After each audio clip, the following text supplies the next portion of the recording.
అచ్చులు ఉన్నాయి. ఈ అచ్చులకు గుణితాలతో గల సంబంధం ఏంటి అంటే, ఇప్పుడు ఎగ్జాంపుల్ ఉదాహరణ చూడండి.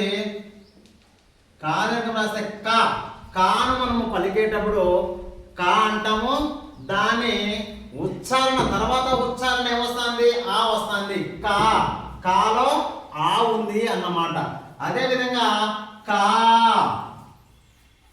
అన్నప్పుడు కా పలుకుతాము, ఆ పలుకుతాము. ఇట్లా మనం పలుకుతూ ఉంటాం చూడండి. అదేవిధంగా కా పలుకుతాము, ఈ పలుకుతాము. కా పలుకుతాము, ఈ పలుకుతాము.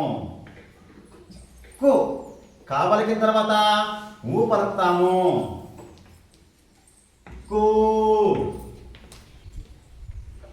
క్రు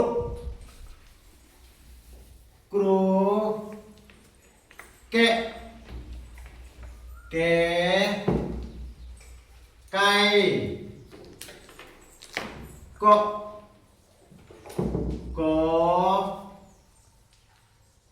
కౌ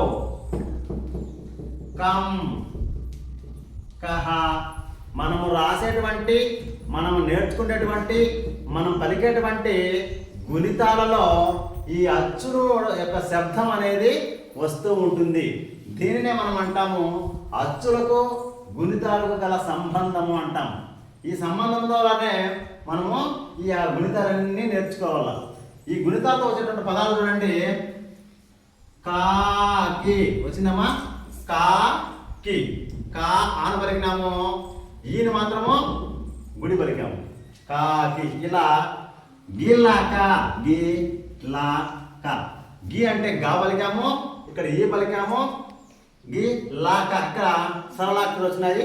ఈ విధంగా మనము దీనిని ఈజీగా నేర్చుకొని ప్రొనౌన్సియేషన్ అనేది ఇంపార్టెంట్, ముఖ్యంగా గుర్తుపెట్టుకోవాలి. ఓకేనా?